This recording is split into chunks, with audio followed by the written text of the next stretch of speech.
Kepala Badan Kepegawaian Aceh mengimbau peserta seleksi kompetensi calon aparatur sipil negara tidak terpengaruh janji kelulusan yang disampaikan oleh pihak tertentu.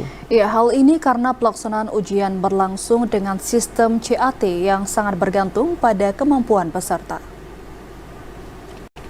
Imbauan agar peserta tidak percaya calo dengan iming-iming mampu meluluskan. Menyusul proses seleksi calon aparatur negara yang kini tengah diikuti ribuan peserta di Aceh, salah satunya di Hotel Madinatul Zahra Aceh Besar.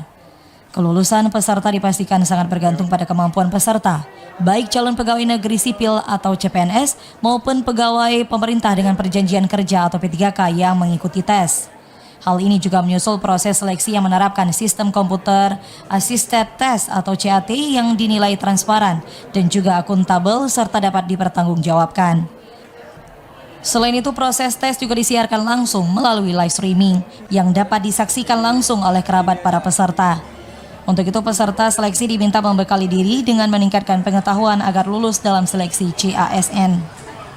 Adik-adik semua jangan percaya kepada calo atau orang yang menjanjikan dapat meluluskan, karena kelulusan ini adalah kemampuan pada adik-adik sendiri. Dimana CAT ini cepat, akuntabel, transparan, langsung hasilnya ketahui, akuntabel dapat dipertanggungjawabkan, transparan, nilainya tidak ada yang tutup-tutupi. Jadi begitu sekarang ini ada live streaming di YouTube, jadi katakan adik sesi 1 tes, maka saudara-saudara adik siapapun dapat melihat hasil nilai tes itu. Jadi pesan saya, percaya kepada kemampuan diri sendiri, berdoa, insya Allah kalau memang Allah mengendaki adik-adik semua dapat lulus dengan nilai yang terbaik.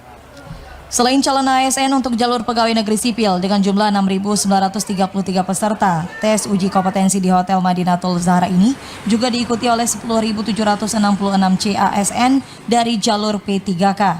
Tes di lokasi ini telah digelar sejak 9 November dan dijadwalkan berlangsung hingga 28 November mendatang. Dari Aceh Besar, Arman Konadi, TVRI Aceh melaporkan.